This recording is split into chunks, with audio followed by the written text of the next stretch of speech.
શહેરના સરખેજ વિસ્તારમાં રહેતી મહિલાએ પોલીસ સ્ટેશનમાં ફરિયાદ નોંધાવી હતી કે તેના પાડોશમાં રહેતા એક યુવકે તેના પર રેપ કર્યો છે, જે આધારે પોલીસે આરોપી યાકુબની ધરપકડ કરી છે. એવું છે, સામે ફરજાનાબેન ભીખુભાઈ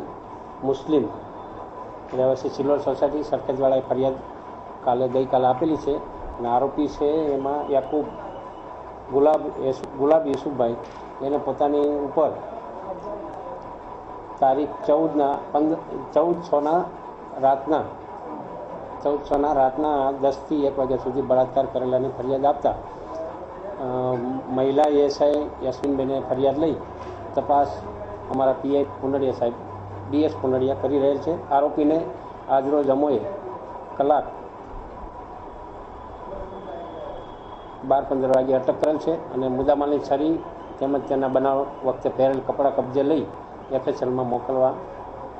તજવીજ હાથ ધરેલ છે. ગઈકાલ રાત્રે આરોપી યાકુબ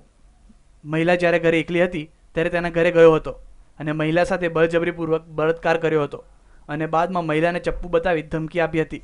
કે જો કોઈને કહ્યું છે તો જાનથી મારી નાખીશ, જેથી મહિલાએ તેના પરિવારને જાણ કરતા પોલીસ ફરિયાદ કરી હતી, જે આધારે પોલીસે આરોપીની ધરપકડ કરી જેલ હવાલે કર્યો છે. કેમેરામેન મિત ભટ્ટ સાથે કશ્યપ જોશી, ન્યૂઝ ઓનલાઈન, અમદાવાદ.